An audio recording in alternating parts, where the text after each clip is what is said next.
Welcome to the Ladies Who Leverage podcast, where we empower women to connect authentically, build strategically, and live life unapologetically AF. It's time for women to embrace that they are powerful at their core and to leverage their expertise, resources, and relationships to build their business, their brand, and their badassery. I'm your host, Kelly Charles Collins, and we invite you to subscribe to the Ladies Who Leverage podcast. Our episodes drop every Monday at 9 a.m. Eastern. So listen, enjoy, share, and subscribe.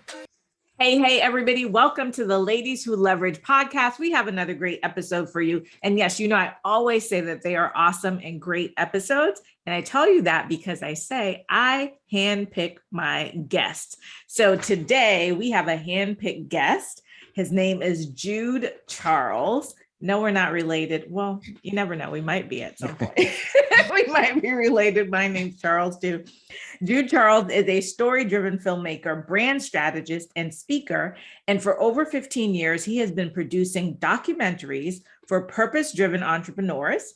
He lives and breathes your brand, which I love.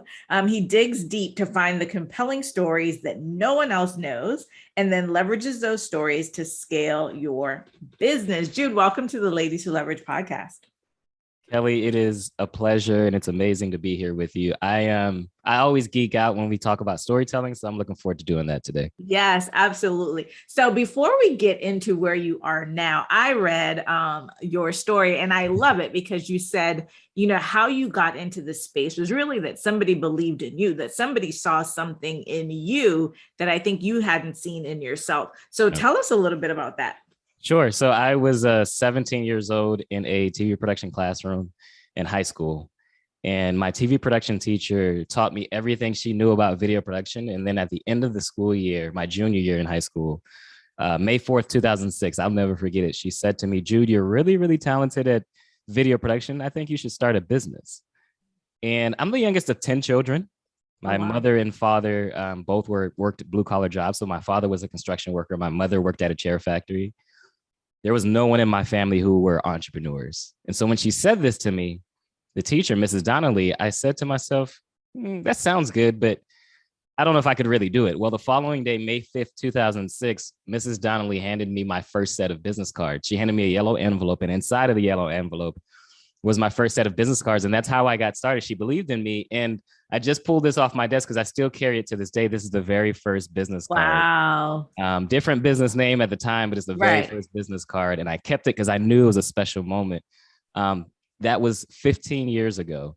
And I'm going on my 16th year in business, but it was Mrs. Donnelly who gave me the courage to start a business, to say that you're not too young, like you could really do this. Yeah. Is she still around? Like, has she seen what you're doing now? Still around. We still talk to this day. She's still teaching actually too. But yeah, she sees what I'm doing. We catch up every year and talk. Sometimes I'll go in and talk to the students. I haven't done it in a few years, but yeah, we still communicate to this day. Yeah. You know, it's so interesting because sometimes we have these gifts and that we don't even realize that we have the gift. And it just takes that one person. Yeah. And she could have easily just let you go, you know, let you say, no, this is not me, and just let you go. But actually, and I think that that's so ingenious of her to actually put it on the business card for you, like create your business cards, because it was like, oh, okay, this is real, right? So what did you think, like when you got that envelope and there were business cards in there, what did you think? I thought to myself, this is all it takes. If all it takes is business cards, and at the time I borrowed a camera, like if that's all it takes, I'm in business. And honestly, it was that moment that gave me the courage that I needed to take the next step. I initially, like I said, I thought to myself, no, I can't do this. Like I'm 17, not even in college yet. But because of that, because she made it tangible for me, I hit the ground running. And I started doing like small church events and small weddings, like $500 weddings. But that's literally, it was just because of those business cards that I decided I would take the next step. Yeah. And so when you were doing that, what were you doing for these churches and the weddings? Were you just taking photos, or were you actually telling stories at that time? Like actually I wasn't telling stories at that time. I was doing video, but just recording it. So I didn't understand how to tell the story through video just yet. As a kid, I wrote books. So 8 years old, I used to lock myself in a room and write 100-page books, but I hadn't understood how to turn that into video yet. And so literally the first 5 years, I struggled because I didn't know how to sell myself, market myself. It wasn't until I worked with a client by the name of Keisha Dior that it was the very first time I had taken on a documentary project, and I decided to tell her story, and that I was going to be very intentional in telling her story. And it was after that that I realized I was able to tell stories, because she launched her docuseries after a year of well, the same time she launched her business, she launched a docuseries, but after a year, she made $1 million. And it was only because of Twitter and the docuseries. Wow. And so I was just like, okay, there's something to this. Like, even though I had struggled for those first 5 years, there's like, okay, there's something to this. There's an avenue and there's a lane that I could step into at this point. Yeah. But it wasn't until then that I really understood how to tell stories. But what was it though? Because so you're doing these weddings, you're doing the church thing, right? And then Keisha Dior comes to you, and tell us a little bit about her, just, because maybe the audience doesn't know who she is. Yeah. But when she comes to you now about this docuseries, which is different from what you've been doing, what is it that's in Jude that was like, yeah, I'm gonna do this? So when she first do this. Yeah, when she first approached me, she wanted to do vlog videos, and I wasn't interested in that. Like, going into production, I always knew I loved documentaries and I wanted to tell real stories. I didn't know necessarily how to, but I knew that's what I wanted to do. So when she approached me to doing vlog videos, I was like, what if we just documented your journey of building this company from the ground up? Because she was in a unique position where she was literally day one. She wanted me to film day one. Okay. And so what I did is I gave her, at that time, was like a 1-page treatment. We call it treatment in production. It's like a 1-page outline of like how I wanted to tell the story. So I didn't just want to show her behind the scenes creating lipstick. Keisha Dior started a lipstick cosmetic company called Kayor Cosmetics. And if you think of like bright pink lipstick, blue lipstick, green lipstick, that is 2010, 2009, 2010, those colors weren't popular. And so that is what she wanted to create. But I said to her, what is the real reason behind why you're starting this business? And for her, it was about women empowerment. And that's what we focused on. I didn't focus on just showing the lipstick and showing how she looked and the outfits that she was wearing. I allowed her to give me the behind the scenes of what she's thinking as she's creating this lipstick. What is she seeing as she's creating the lipstick? And it was the story that we told within the video that made people want to buy the product more. It wasn't about the product itself. Yeah. It was a bigger vision that Keisha was selling. Why is that, Jude? Why is that backstory so important? I think the backstory is important because, the main question everybody's asking in their mind when you go to, like, let's just say you go to a grocery store and you pick out, there's 100 different water brands to pick from, right? The one question that everyone is asking is, why should I buy this? Or if you're a consultant or a coach, why should I do business with you versus any other person, right? The reason that storytelling is so important is because it's the only thing that makes you different and unique. No one else can tell they may have similar stories, but no one else will have the same exact story as you have. So for example, I own a video production company. I just told you I started at 17 years old because a teacher gave me my first set of business cards. No one else has that story, right? And the journey that I've taken over time, no one else has that story. I mentioned Keisha Dior making $1 million. The story I haven't told yet is the day I found out Keisha made $1 million. I was sitting on the edge of my bed. I actually woke up at 7:00 in the morning that morning, and I woke up to the sounds of chains hitting the floor. And it was always a nightmare for me to hear these chains hitting the floor. I got up out of bed. I looked outside, and what it was is a tow truck driver coming to repossess my car for the second time in 8 months. I go back in, I sit on the edge of my bed, and I'm like, you know what? It's been 5 years. I've given this a good run. I'm obviously not successful. I can't keep money coming in order to keep my car. It was in that moment that Keisha Dior called me to tell me she made $1 million. Now, for context, I only charged Keisha at that time $3,000. So I could have easily been bitter, and looked at this as a sign to say, yeah, you need to quit. Instead, I chose to look at that as a sign that you're onto something, you're doing something right, You just need to tweak it. You need to get out of your own way, right? So that story in itself, no one else has that story. But because of that story, because of that backstory and understanding 15 years later, Jude Charles has worked with Steve Harvey and Les Brown and Andy Enriquez and all these high-level people, but it's because of that moment. And when you understand that I have fought tooth and nail and I failed my first 5 years in business, it's a different frame of reference now when we're having a conversation. Now you're willing to be vulnerable with me because I've been vulnerable with you about my car being repossessed 2 different times, right? And the struggles of entrepreneurship. That's what makes the backstory so important, is it allows us to connect on a deeper level than just, I'm great at what I do, or I'm a great storyteller. No, this is who Jude is. And it's more about who you are than what you do. You know, it's so interesting you tell that story about getting your car repossessed. When I was 21, 21 years old. So I had just had my baby, and same thing. Like, I couldn't afford the car. I was going to school full time, working full time, have rent, do all these things. And I wasn't waiting for the change to drop, but I was waiting for the tow truck to pull up, and I would hide my car, and I did the same thing. Do all the things. And, you know, one day the repo guy showed up at my job. Oh, wow. I was like, oh my God. And, you know, one day they found it and they took it. And I was just like, whoa. And I used to think about that, and I never talked about it. Again, I never talked about that. I never talked about a lot of the things. And I was saying to you before, before we came on, that people are always saying, like, tell your story. And I'm like,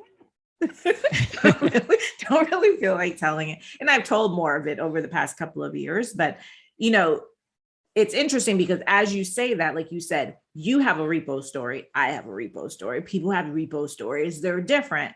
But then that makes a connection. Yes. Yep. Right. Because it creates a humanity that some people, when they see if you're successful, they think, well, you haven't been through anything. You haven't done anything.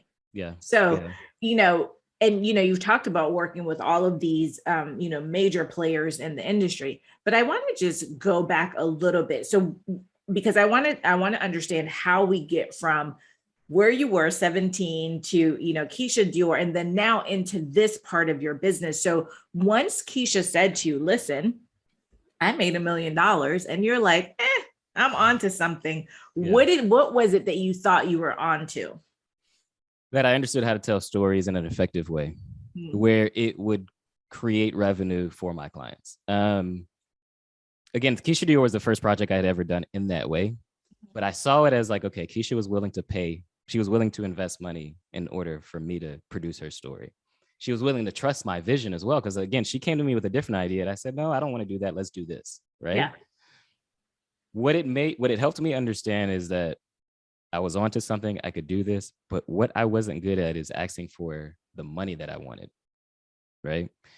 Understanding what my clients really want, and then positioning myself in a way to say, hey, if you're going to pay me more, I'm going to help you get this result. Right. And so what I did specifically after that, I realized that with Keisha, is that I didn't work with any other clients for a year. Keisha was the only client I had at the time. And I continued working with her, but I didn't take on any other clients. I decided to go back and learn about marketing and sales, because that's what I wasn't good at. And I took an online course, and the very first course, I'll never forget it, is called a course called Earn 1K. And in the course, it talks about earning your first $1,000, because if you can earn your first $1,000, you could just repeat it because you've learned how to do it one time, right? At that point, I had already earned 1,000, but I think what I realized is I needed to go back to the basics. Am I talented at my craft? Absolutely. But it's not just the talent that matters. It's the entrepreneurship and understanding how to market and sell yourself. I wasn't even telling my own story. Like the stories I'm telling now with being 17 and starting the business, or car being repossessed, I wasn't telling those stories. And so I had to learn how to do that, how to do marketing and sales in order to get more money. So what happened next, I did that for a year. And then I went to pitch an interior designer. He actually reached out to me, said he wanted to do a project. He had ironically seen Keisha's project, and he was just like, he wants to do something like that for himself and his company. And I pitched him. It took me a month to come up with the pitch, because I was just in my head. I was like, I finally learned how to do this, but do I know how to do it right? And so we get to the meeting. I do this thing called a road mapping strategy session. And that's where we just come up with the plan. And so I get to that meeting. I'm telling him everything about how I want to do. I'm showing him storyboards, but then it comes to the moment that I want to ask for the price. And at that time, the price was $15,000. And so I get to the point, I say, okay, the investment for the project is 15,000. And his next words were unbelievable, but it was great. When do we get started? And you were like, damn it, it's too low. It's too low, right? But I had never had that happen before. And it was taking those baby steps. It was going back to the basics and saying, okay, I know I don't understand this. I got one part of it, but let me understand the other part. And once I understood the other part, I started telling my story. I started understanding the client and what they really wanted. That's what helped me continue to take these leaps to be able to work with bigger clients. It was doing it right that first time, getting the confidence off of that first time, and then just building off of that. I love that. And I love that you said the whole thing about you had already earned 1,000, but you needed to go back to the basics. And I think, as a leader of Ladies Who Leverage, I see that a lot in the women, that I encounter. It's they're making money, yep, but it's very random. And so if I was to say, well, how did you do that? Or can you replicate that? Right? No, because it's a very random process. And so, for you said, going back to the basics to understand, well, how did I do that? Because if I know how I did it the first time, I can do it again. Yeah. And that's, really honing in on your craft and understanding. And also the whole thing around marketing and sales. And, for me, that's something. I was a lawyer. Yeah. For many, many years. And, it's funny. I always say I'm really not good at sales. And people are like, you were a lawyer. You had to sell stories to people like all day long to jurors. Yep. And, so it's, again, just a mindset shift of trying to mm-hmm. think about, where you are in this space. And you talk about, changing the story that's in your head, right? Yeah. That's something that yep. you talk about. And as I'm listening to you and as I think about the things that I say, sometimes it's like, yeah, you just got to change the story in your head. So what do you mean by that? Why is that so important? It's kind of like when you started this podcast, you mentioned people tell you have to tell your story, right? And you're just like, eh. And I kind of want to dig deeper into that to better illustrate what I mean by changing the story that's in your head. Why is it that you're afraid to tell your story? Or what is the apprehension? I'm just not somebody who likes to talk about myself. So I'm Jamaican, right? So from the Caribbean, yes. And brought up to not brag, right? Right. And so, and I know they say it's not bragging if it's true, mm-hmm. but it's just been something that I've just never really done.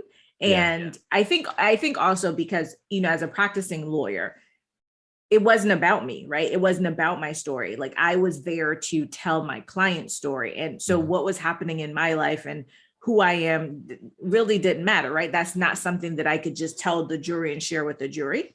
And so I've been doing that since 1995. I was a lawyer till I retired in 2019. So there was never really this thing for me to tell my story. And so coming into entrepreneurship is like, why? And also as a lawyer, understanding as a very young lawyer, that the more people knew about you, the more they would try to weaponize that information against you because it's so competitive. So I think that's, part of it is just like, why do you need to know all that? Right. Why did you transition out of being a lawyer to the business you're running? So today? A couple of reasons. One, I got fired. Okay. Right. In October of 2019, because they said they could no longer afford to pay me. But for the 2 years, like a year and a half prior to that, I had already decided that I needed to do something more, that I was destined for more, and that I needed to be in a space where I could do those things, where I could really stand in my purpose. And I believe my purpose is to be the light for others to stand in their greatness. Mm-hmm. And so I could not do that in the practice of law, right? Because as I just told you, right, there's constraints around that. And so when I got fired, I was like, okay, you have been playing footsie because you said you were going to leave and and so I just said, well, you got pushed, go. Yeah. You know what's fascinating about that? And that's why I wanted to ask specifically the transition. In the beginning, you mentioned growing up, you looked at talking about yourself as braggadocious, right? Like of talking highly about yourself. Yeah. In my opinion, the way that you flip that and you think about it not being about bragging, but being about helping someone else, I can guarantee you the journey that you've had where you knew you needed to take a step, you knew you were called to do something different, is the same kind of clients that you attract. Yeah. Right. Because of your story and because they've understood Kelly's been there. She knows how I feel. She knows what it is that's going on with me. They'll want to follow you and they'll want to work with you because of that. Right. And so if you don't look at it, if you change the frame from, oh, I'm bragging about myself and I'm talking about how great I am too. Yeah. I know I want this person to understand I've been where you've been. Right. Yeah. I've been on the same journey. I'm a little bit further along, but I've been on the same journey and I can help you.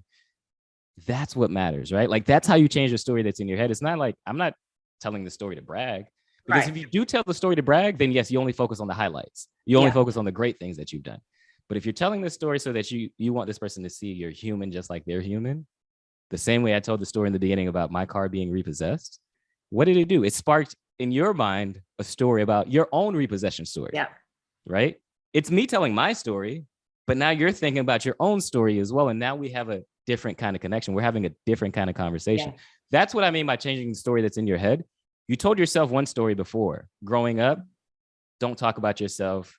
Even as I became a lawyer, I'm still in this cycle of don't talk about yourself, but you knew something still wasn't sitting right in you, right? Like there's this alignment that's missing there.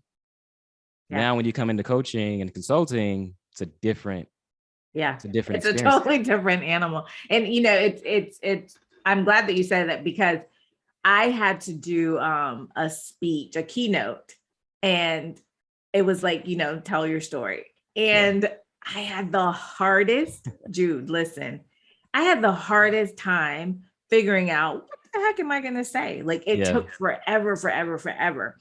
And when you just said about, you know, the highlights, I really just decided, you know what, I'm just going to tell shame. I always say this, tell the truth and shame the devil. Right. Yeah. And I was just like, I'm just going to just tell it. Right. And so I did that. Like, you know, I wrote the speech and I talked about all the things, you know, getting pregnant in school and, you know, all the things, being on welfare and all those things, because like you said, it's so important. So I've gotten better at it. I still don't do it as often, but I've gotten better at, so it's out there in different places. And, you know, we just launched my magazine. And so I had the editor interview me about, you know, to talk about some of the things, but I do believe that it's helpful. And I'm so glad that, you know, you've turned this into a whole, you know, enterprise and business, because I do think we need to tell more, right? Because people see you and they see things about you and they think that you're like, oh, you never had a problem, but you do. And then but here's the thing that I want to ask you about, because this was a challenge that I had. So when you decide that you're going to tell your story, there's so many things in your life. How do you decide what to share?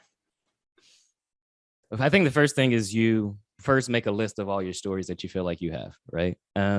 So again, I asked you in the beginning, you told me about growing up and being a braggadocious. Before I go deeper into that, I want to make sure the listeners understand one very important thing about storytelling. Storytelling is about a very specific moment in time. I know that over time, people have confused it and there's these story structures. If all you remember is stories about a very specific moment in time, take those moments in time and write them out. Now, how do you know what story to choose and when to tell it? Is because let's say you're working with a client or someone that wants to become your client, and they say to you the same thing that you just said, which is, you know, I know I need to take this step. I know I should take the step in working with you. Like I've been feeling it on my heart for the last 6 months, but I just don't know if it's the right step. You can tell them the story of you transitioning from being a lawyer to going into coaching and consulting, right?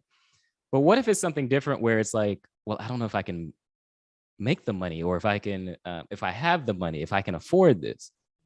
Again, you tell them a different story. Maybe it's not your story that time, but you tell them a different story of another client you worked with who felt the same way. And now they're working with you and they have a successful business, right? That's how I choose what story I tell. And when I tell it, basically when I start out, I have a story, what I call a story bank. And if you work on your stories and you deposit stories into your story bank, that makes it easier to pull money out, right? Like the same way we do in a bank, it makes it easier to pull it out. That's how I decide, is based off of, okay, I'm not telling this person what to think, but I want them to understand something in a different way. Storytelling helps them understand it in a better way versus you trying to tell them what to think. Yeah. Right. And so that's how I choose the stories, is like, even when I'm on podcasts, I want to tell a story that relates to the audience. Right. So let's actually make this really, really specific. Let's say if we're both African-American, we're African-American background, right? If I'm telling a story, I'm going to tell you a story probably about Steve Harvey, or another client that I have, Darnielle Jervey Harmon. She's a coach as well. Yeah. I won't necessarily tell you a story about Stephen Georgi, who's another client, a high-level client. He runs a big business, but he's a copywriter, an entrepreneur. You don't really know who he is. You're not going to relate to that. One, he's a man. Two, he's a white man, right? So you're not going to really relate to that. I'm looking for these connection points where I'm telling a story that it's like, okay, that I know they'll connect to these certain aspects of the story. Yeah. I may not be able to, it may not be the same exact story that they're living, but they're able to make a connection to it. The same way that you were able to make a connection about repossession. I didn't even know you had a repossession. I know, you didn't even know that. I didn't know that. But I anchor on that. I anchor on the repossession. It's like, I know I want to tell that story because I want to show that I struggled. Yeah. It wasn't always easy for me, right? Instead of just me saying, hey, I struggled and it wasn't always easy, I'm telling you the story that brings you into a very specific moment that my car was getting repossessed. That happened to be the same day that Keisha Dior called me.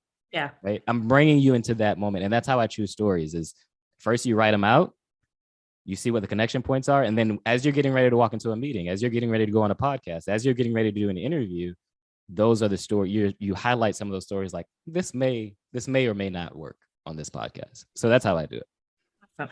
And so as we're writing out these stories and we're getting ready to tell these stories, is there a right and a wrong way to tell the story? Absolutely. I think the wrong way to tell a story is most people will say a statement and then they'll call that a story, and that's not a story, right? So, and I used this example earlier when you talked about growing up, you were taught that talking about yourself is braggadocious. Okay, that's a statement. That's not your story, though. The story would be a very specific moment in time. Let's say, hypothetically, you're in Jamaica and your grandmother beat you because you decided you were going to tell your friends about this new bedroom set that you got, right? That's a very specific moment in time that embedded in your mind. If I brag about myself, I get in trouble, right? So that's the right way to tell a story, is to just focus on a very specific moment in time. There's a beginning of the story, there's a middle, and then there's an end. In the beginning, with the repossession story, I told you that it was always a nightmare for me to hear the chains hitting the floor. And I woke up at 7 a.m. in the morning to hear the chains hitting the floor.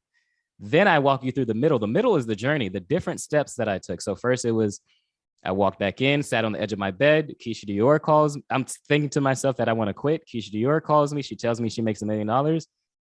The end of that story is that I said, okay, I got to take time off, get out of my own way, and learn marketing and sales. What did I really want you to get? The understanding of getting out of your own way.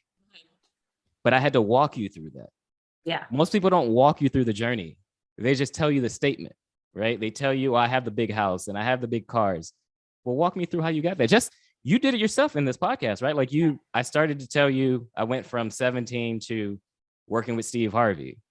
And you were like, no, take me through the middle of that. How did you do that? How did you make that progression?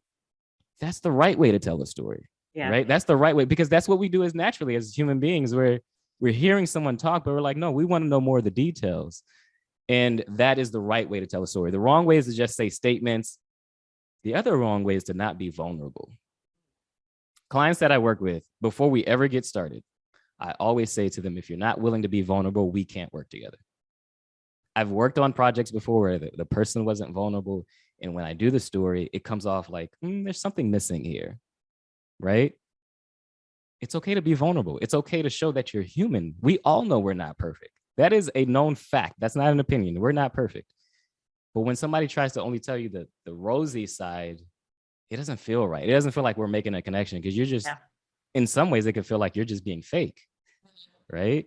And I think social media has done so much for it to reinforce that part of it, right? That everything has to be, rosy. Everything has to be perfect. Everybody owns a Rolls Royce, all of that. So I think that has really had an impact. And that's why it's important to be vulnerable, because we as entrepreneurs, we're looking to stand out. There's so much noise out there. We're looking to stand out, and it's your story that helps you to stand out. So what do I mean by being vulnerable? Because I know some people are just like, I don't know if I really want to do that. That's hard to do. Yeah. And what to, and in that, when you say about being vulnerable, and I was asking, like, what do you say? It's like, how much of the story to tell, right? Because some of the story, like I know in my life that there are stories, and then you're like, but how much of that story do I actually tell, right? Because you just like, they maybe don't need to know all that. Right. Yeah. There's always a right and wrong way to do that. But there is no right and wrong answer. Okay. And what I mean by that is it's as much as you feel comfortable sharing. So I'll share my own vulnerability in the last 2 years. 2020, most people struggled through 2020. It was hard, the pandemic. Like you mentioned, right before 2020, you had lost your job. For me, 2020 was a great year in business financially. I'd never stopped working. I actually made more. I actually made more money. I made more money in business than I ever have in 2020. Wow. But that came with its downside. 2021, and I didn't know it at the time, but it started in 2020. 2021, I was diagnosed with burnout and depression. I just told you I was really successful, but I was diagnosed with burnout and depression. Yeah. Right. We all struggled in some form of fashion, whether it's financially, emotionally, physically, we all struggled, right? That's what I mean by being vulnerable. Now, I can go deeper into that and tell you what the burnout was, why it happened, the depression. And I feel very comfortable doing that, but not everyone does. But just opening up just a little bit to say, hey, yeah, you know what? I am really successful. But the one thing I don't like that people do is they talk about the great stuff, but then they don't talk about the downside of having that great stuff or the imbalance of that. And that's what it was. So I'll go a little bit deeper. The reason I burned out is because I worked through the 2008 recession. And in my mind, and I didn't make 6 months throughout the 2008 recession. And in my mind, this is what was getting ready to happen in 2020. And so even though I saw signs of, oh, no, you're still good, you're still in business, I was still operating out of fear. And when you operate out of fear, you're overworking yourself. Right? You may still be working, but now you're overworking because you're in constant. You're chasing.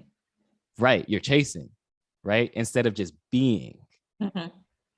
And that is why it led to burnout. And that's why it led to depression. But that's what I mean by going deeper is like, what is it that helps this person see the real vulnerability? Like you can, again, I don't have to share the full long drawn out story, which there is one.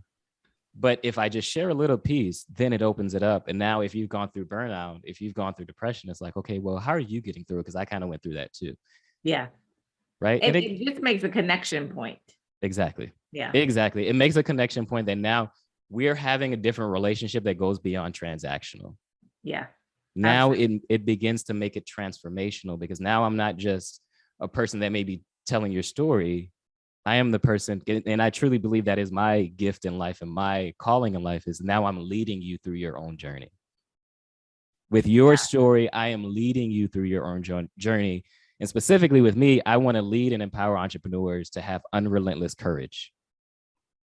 And I think the courage that we've been given, or the stories that we've been told, I just want to give it a new face and allow people to understand that despite the disadvantages that I had, even when I started at 17, the youngest of 10 children, Haitian immigrant parents, didn't have a college degree, all the reasons not to accomplish, but I was still able to take the steps to accomplish it. But yet I still go through that in 2020, 2021. I'm at a disadvantage, but I'm still able to accomplish. I'm still able to sit here with Kelly and have a conversation, and we can go deep on storytelling, right? Yeah.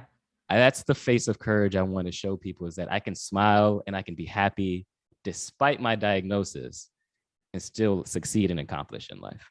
Yeah. It's funny. I just wrote a post earlier today, and I was talking about being fearless is not the absence of fear, but the presence of courage. Absolutely. Right. And so I think that that's so important too, that we understand about being courageous. Right. And I Yes. always tell them about being unapologetic AF Yeah. and, Yeah. showing up and unleashing their badassery. And sometimes I have to talk to myself too, right? I have to be like, Yeah. girl, and I have friends who are like, will call me up, like, you're not being unapologetic AF today. Like you're, Mm. Mm-hmm. you Mm-hmm. know, and to keep you there. And, one of the easiest ways, obviously, now for us to tell our stories is video. So Yes. when is it, where can video be used, right? So in your business to help you close your next client, like how do we use that in a powerful way? Yeah. I'm gonna give you a story because this one Okay. is, as I hear you saying that, I have a friend, her name is Jariel, and Jariel is a doula. You know what a doula is, right? Mhm. Yeah. So she's a doula, and she told me the story once of like, she's a postpartum doula as well. And so she told me the story about a client that she had. They couldn't sleep. They had just had a newborn. The baby had just had surgery. They had got his shots, and it wasn't sleeping. He wasn't sleeping well. And so Jariel, in her postpartum doula bag, she has this white noise machine.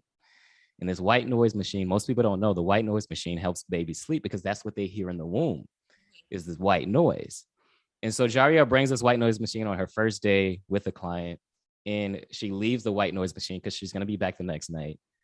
When she comes back the next night, as she's walking through the door, the couple just about kissed her on the lips because this white noise machine allowed the baby to finally not feel irritated. The baby was finally able to sleep through the night. The baby was able to eat the next day. And it was just like, oh my gosh, this thing made it possible. And they were like, we want to pay you for the white noise machine. Like, we don't even want you to take it back.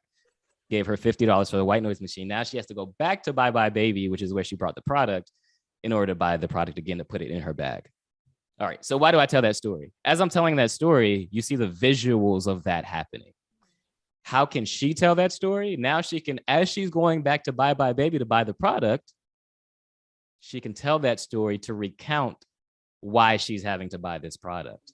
There's this visual reference of, hey, I'm headed to the store to buy this white noise machine. Here's something that most people don't know about the white noise machine. It helps the baby sleep at night. Most people don't know that they have newborns. So of course they're not going to know anything. This is their first baby. They're not going to know anything about what to do. That's what I help you do as a postpartum doula, is I have these little things in my bag that help the baby sleep at night. But it's a visual reference versus her just telling the story through, holding her phone up and looking and talking. Yeah. She's now taking you along the journey with her, going to the store, picking out the product, showing exactly what the product looks like. That gives you visual reference, right? We as human beings, we are visual people, right? Hearing something said 1,000 times is not as convincing as seeing it once for yourself.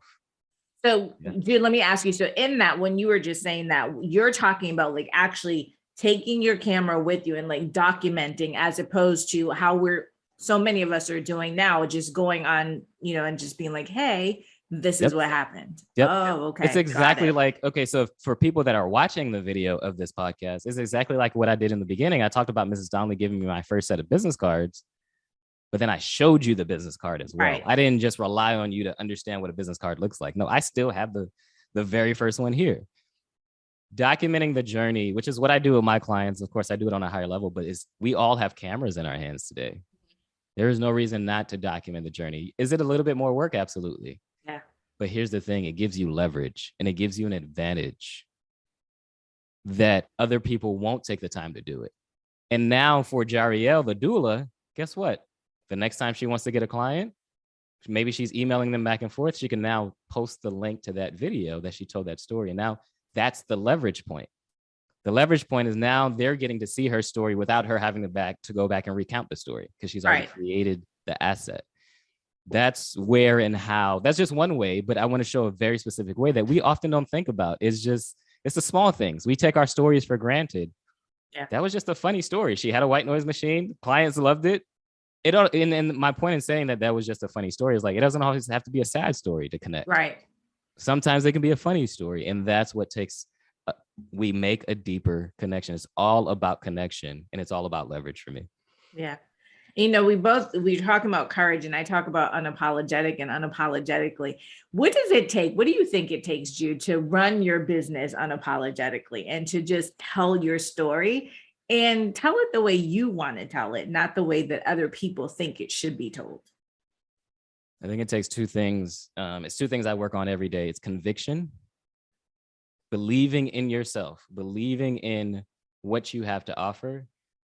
But what often leads to burnout and depression as well is that over time we make mistakes and we no longer trust ourselves.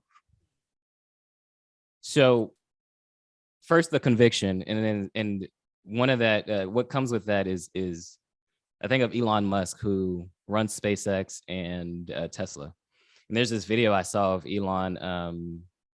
He wants to fly people in space, regular everyday people.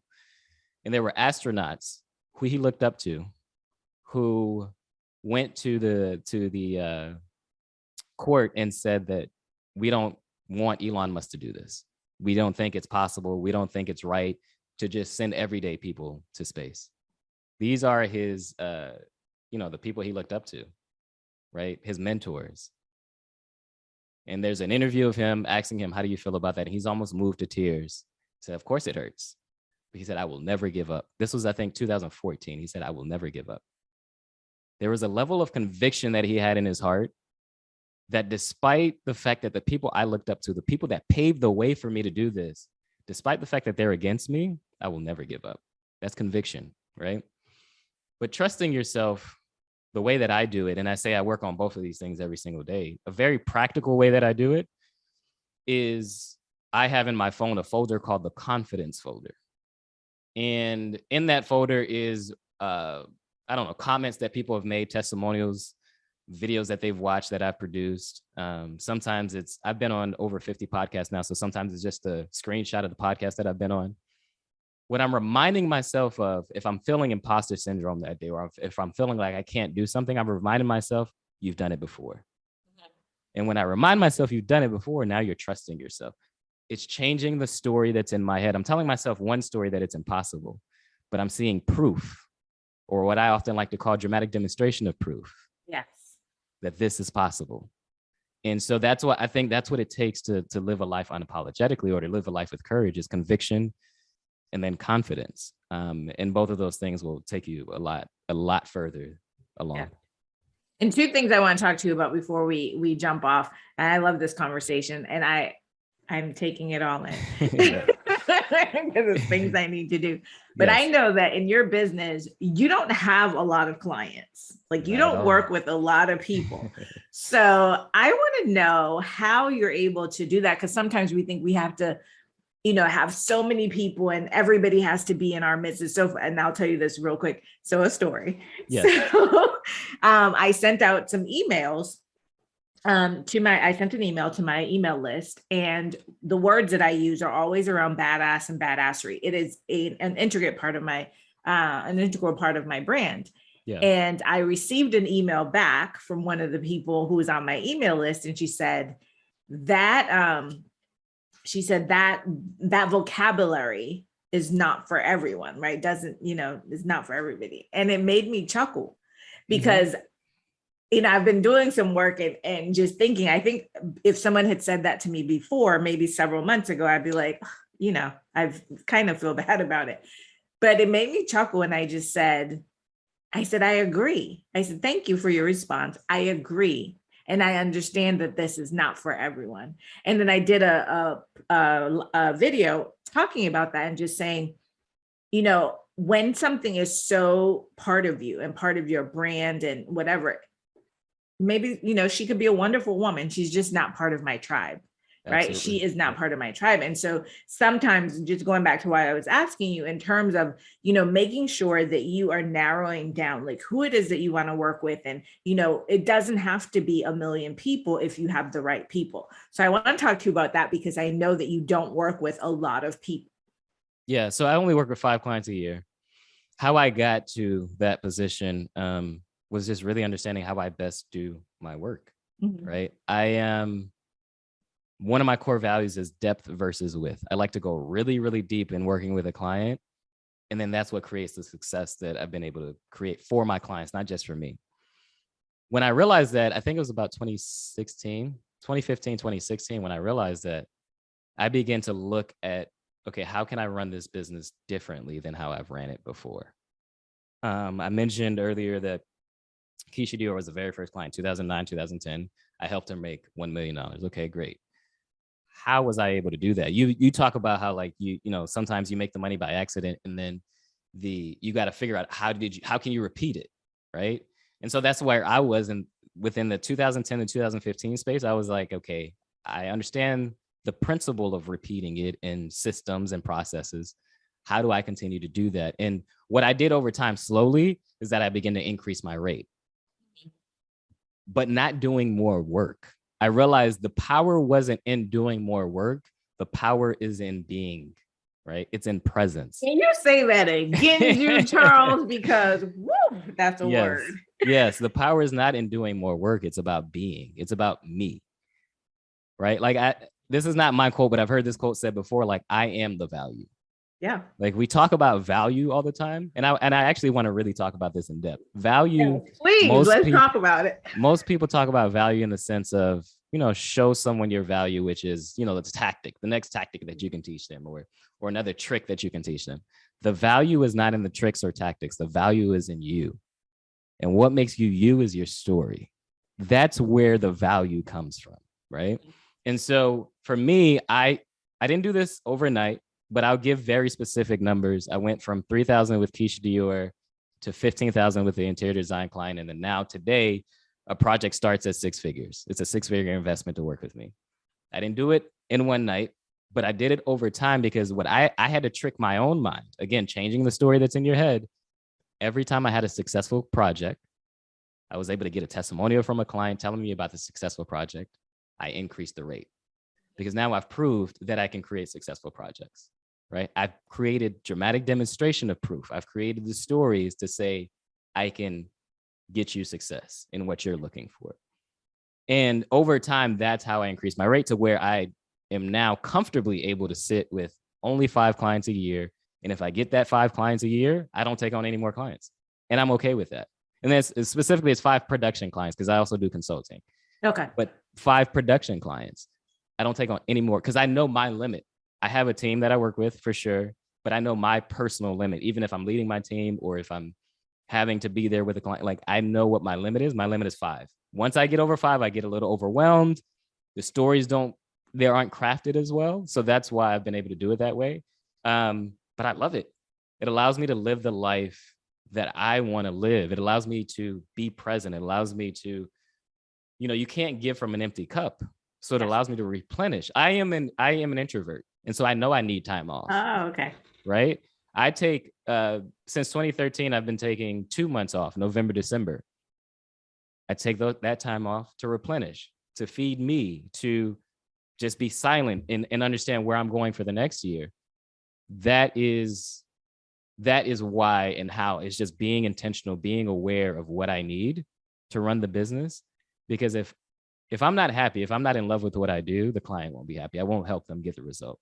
Yeah. I know that I love working with 5 clients. I know the very specific type of client I like working with. That's the work that I did over time. I have a very specific list that you have to, when you're becoming my client, you have to at least get 80% of the things on that list. If it's not right, we're not a good fit. And I will tell you, we're not a good fit. Yeah. That is living unapologetically. That's that conviction that, hey, we're not the right fit, because I know what it's like to work with a bad client. That's not a good feeling either, right? I want to love what I do. I want to be able to bring me to the world. Like I am the value. The only way I can do that is based on how I like to work. Now, that doesn't mean someone else has to use the same business model. Right. You can use, but you have to, I believe that you can curate the life that you want if you're willing to change your perspective. I had to do work over the years. It's been 15 years going on 16. And that's how I ended up getting to this point where I'm only working with 5 clients a year. Yeah. I love that. I was reading The Go-Giver, and there was in the end of The Go-Giver, and they talk about you being the value, right? Like you, yes. And it was so funny. I don't love to read, so I'm just going to tell the truth. I don't love to read. I like to write, but I don't love to read. Yeah. But I read that book, and I got to that point, and I started to cry. And I was like, what the hell are you crying for?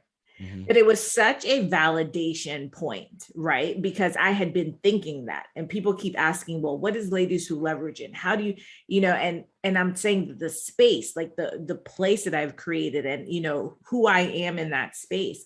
And so, I love that you say that I am the value. And I think if more of us thought about it in that way, that we would charge what we're worth. So, my prices were going up. They're already going. Now they're really going to go up. Today's price is not today's. It's not today's price. But not today's price. I don't want to make it seem rosy. Like, I just want to make sure like people understand this is work you have to do on yourself. Oh yeah. Right. Like this is being intentional, knowing that, okay, why did you become, the most important question you could ever ask yourself is why. Mm-hmm. Always ask why. Even with my mission in life, I say my mission is to lead and empower entrepreneurs to have unrelentless courage. Well, why me? Why do I want to do that? Yeah. Right? Why am I uniquely called to do that? To do it, yeah. The most important because we are question, right. I mean, and everything that we're doing, and this goes back to what you said at the very beginning about our stories. Like there are many coaches. There are many, all the things, right? There are many of those things. But you are uniquely suited for your people, yes, right? For the space that you have carved out in the world. And, for me, I'm a successful person.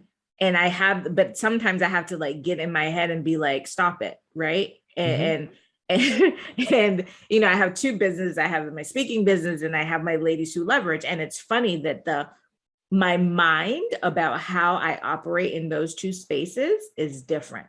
Mm-hmm. Right. Mm-hmm. In terms of thinking about my value. Yeah. Right. And understanding in both spaces that I have great value. Yes. Charging for it differently. Yes. Yes. Which is, again, and so that's something that I've been working on, right? A lot, to just be like, no, you're the same person. You're the same person in these spaces. You're doing something different. And so just being, unapologetic about your value.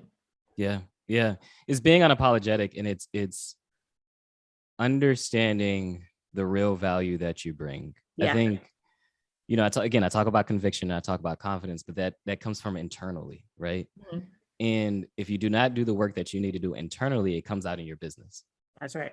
Right. So if you're afraid to ask for an increase, that's because it's something that's happening internally. That's right.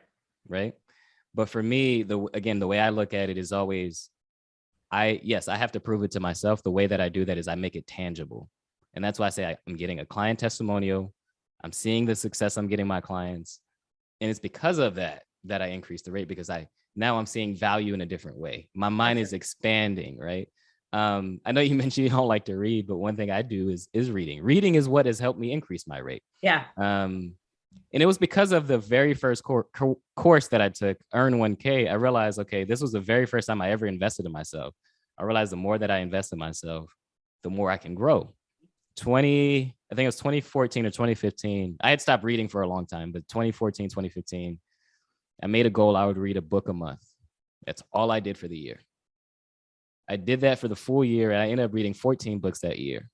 But something else I saw is I made 40% more money that year. And it was the only thing that I changed. Yeah. Right. So it's all about expanding your mind, seeing what's possible. But that, to me, everything is rooted in courage, because in the same way that you can be afraid to ask for more money, even if you went from asking $500 to $600 and then you realize the person gives it to you, it took you courage to ask for that $100. That's right. It may seem small, but it took you courage for it to come out of your mouth to say, I want $600. Yeah. But now you've and the fact that somebody ends up paying it then validates for you that, oh, okay, it's not that scary. I can continue, to do that. So that's awesome. The second thing I want, because I said I wanted to ask you two things. So I know somebody listening, they're gonna be like, where's the second thing? And you've mentioned it a couple of times, but I want them to understand what it is when you talk about the dramatic demonstration of proof. Yes. What do you mean? Dramatic demonstration of proof is a concept I came up with in the business where showing is more important than telling. I mentioned a little bit earlier that we are, as human beings, are visual creatures, right? And so Instead of me saying to myself, I am valuable, or instead of me saying to myself, I help my clients get success, I want to demonstrate that for you so that you believe it. I want to transfer the belief that I have and the conviction that I have in myself. I want to transfer that to you. So how do I get you to believe it? It's easy. Seeing is believing, right? You're able to watch me. If you're watching the video of this podcast, you're able to watch me communicate and talk. You're taking that in internally based on how fast I talk or how slow I talk, right? Yeah. All those things are dramatic demonstrations. So how that plays out in the business specifically for me is that I'll tell you a story of Darnell Jervy Harmon, who she's a business coach, and she helps women entrepreneurs who are making over 6 figures to get them to the 7-figure mark, $1 million mark. In one of, we created a docuseries in 2020, and in part of the docuseries, she talks about her journey through motherhood, and it hasn't been an easy road. But one thing she has done in her journey through motherhood, her and her husband, is they've created a nursery waiting for the children that are coming along. That's powerful in itself. You hear it, and you may even envision in your mind as a mother, you envision in your mind a nursery, and you envision in your mind what it meant for you to have your children, right? But with Darnell, it wasn't just saying that she built the nursery. I have video footage of her praying in the nursery. Why that's important of seeing her praying in her nursery is because as a business coach, she teaches based off of spiritual principles. Okay. Not just go run your business with these processes and systems. It's how do you run your business and see yourself the way that God sees you, right? I'm showing a dramatic demonstration of not only her going through her journey through motherhood, but you're also seeing her pray. And because one thing she does is she prays in the room every morning. You're seeing that happen. You're hearing her pray in the room. Dramatic demonstration is showing versus telling. How do you go through showing your story versus telling your story? I talked about Jariel earlier with the white noise machine. Well, we're showing her going to the store to get the white noise machine. We're not just saying, oh yeah, I got this white noise machine and you could buy it too. Right. That's what dramatic demonstration is you're putting these things together to visually tell your story so that other people will believe it. And when you do that, that creates leverage that you can use later on. It's a principle more than it is a tactic. Okay. Because I have a audiobook that's coming out. By the time this podcast releases, it'll be out. But I decided to do the audiobook in a very different way, where I am reading some of the passages from my book, but then I'm also, I mentioned I've been on over 50 podcasts. I'm also using some of the segments from those podcasts to demonstrate the points that I'm talking about. Oh, that is cool. But it's a dramatic. Darn, this one won't be in it. It's a dramatic demonstration though, right? Instead of me just reading the book to you. Yeah. Now it's a different experience. Yeah. We're making a different connection. The way you understand it is different in your mind. That's what dramatic demonstration is for me. It's just looking at helping. How do I help someone understand this in a better way so that they believe me? When someone says, why should I do business with you versus anyone else? Here's a visual story that I can show you of why I'm different and that you'll believe it because now you're seeing it for yourself. Absolutely. Right? That's what dramatic demonstration is. There's the last thing I'll say about that. There's 5 different demonstrations. There's behind the scenes, which is literally just being behind the scenes, being a fly on the wall. So I talked about Darnell with being in the nursery. You're literally seeing her behind the scenes. Live illustration is where you use objects. So you might use, like, let's say I have this cup sitting here, but I want to tell you a story about what it's like to be filled with the wrong thing. I'm using this as a live illustration. There's social proof. Social proof is what we're used to, testimonials, but I also look at how do people physically react to you? So if they have their hand on their heart, that means you're saying something that's very heartfelt. If they're laughing, that means you're making them smile. So that's all social proof as well. And then there's unique mechanism. The unique mechanism most of the time is your personality, your characteristic. I have a client who they talk about how he has a lot of weird quirks. Well, I like to show those weird quirks because that makes you feel like you know the person just a little bit better, right? Like they're more than just someone you see on a video screen. And then the final one is the one I love. It's transformation. Oftentimes we're used to transformation with before and afters of like fitness. So someone who starts on their journey, they may be 300 pounds, they lose 100 pounds, right? The way I think about transformation is what does life look like after? So what that means is with fitness specifically, there was a fitness coach who had her client send her a picture of her getting on an airplane. She texted to her, and she said in the text, "This is the very first time in my life I haven't had to ask for a seatbelt extension." Wow. That is life after. Of course, did she lose weight? Absolutely. Is she able to fit it in her clothes better? Absolutely. But life after is the transformation she has of not the embarrassment or the uneasy feeling of having to ask for a seatbelt extension. She's 40 years old, and this is the very first time in her life she hasn't had to ask for that. Yeah. Those are the dramatic demonstrations. It's emotional, it's movement, it's visual. That's what makes it dramatic. And then the demonstration is the visual part of it as well.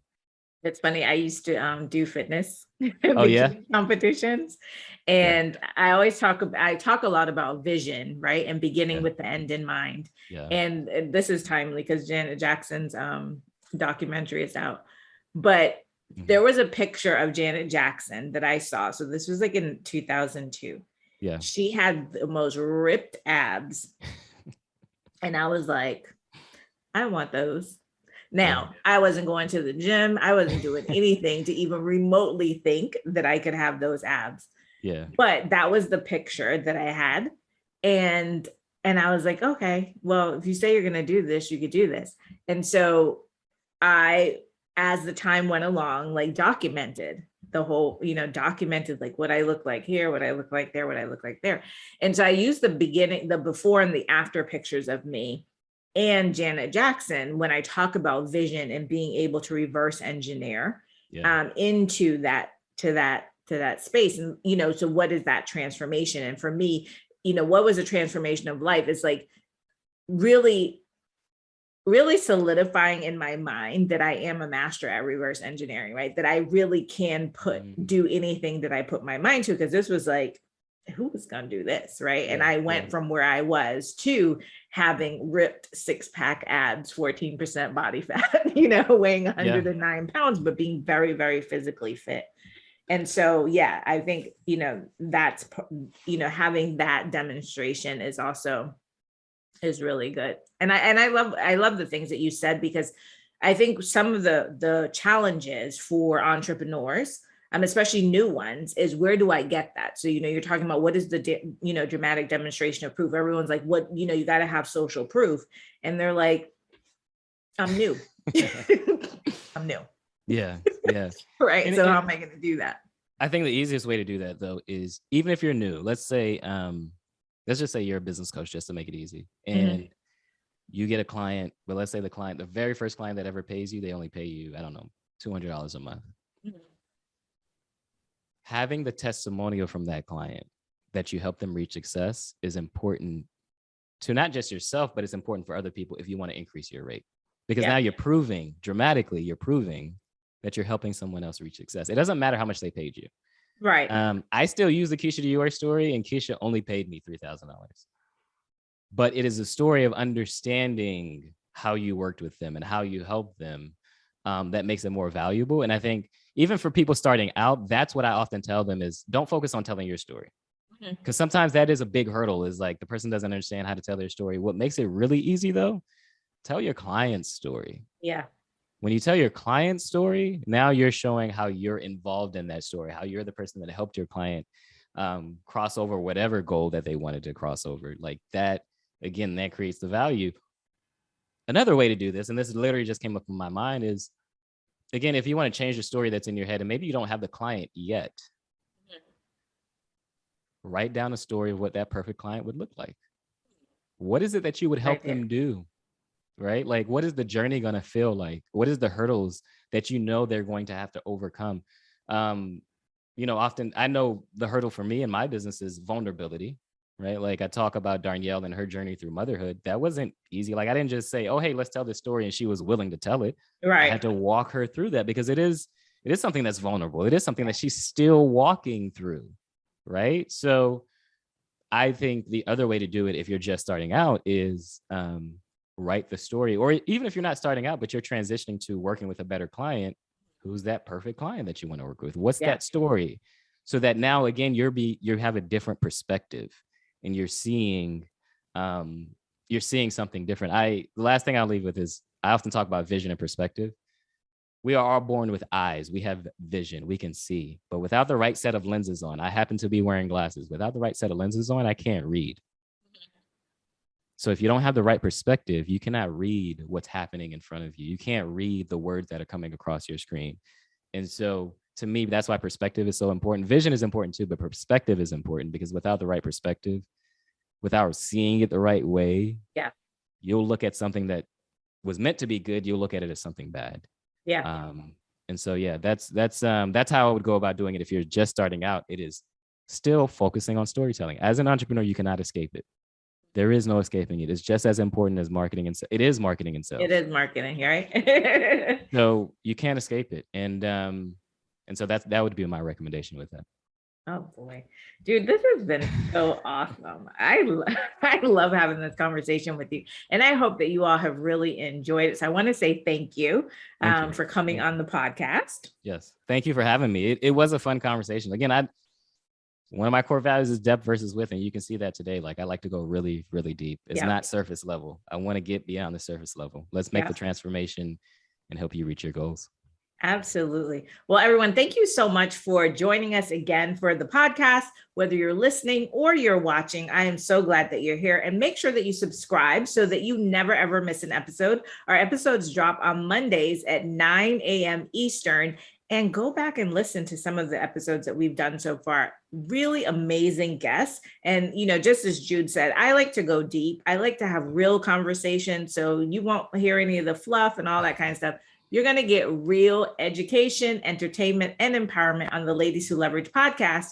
And speaking of which, if you are a female entrepreneur who is at six figures, or you are just about there, and you need a group of women who are going to support you and a mentor, me, who will push you and help you to connect authentically, build strategically, and live life unapologetically AF, I want to invite you to join us in Ladies Who Leverage. You can go to lwlcollab.com. That's LWLCOLLAB.com and join us in Ladies Who Leverage. And until next time, go unleash your badassery and live life unapologetically AF. Take care.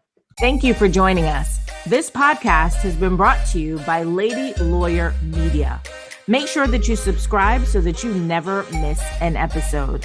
And if you are a female entrepreneur or business owner and you're looking for a safe, supportive ecosystem to create and share ideas and information, build a thriving business, and live life unapologetically AF, then I'd invite you to apply to Ladies Who Leverage. We're an exclusive community of badass female entrepreneurs. So if that sounds like you, go to www.lwlcollab.com. That's LWLCOLLAB as in boy.com so that you can apply to join us in our amazing badass network. And until then, I want you to unleash your badassery and live life unapologetically AF.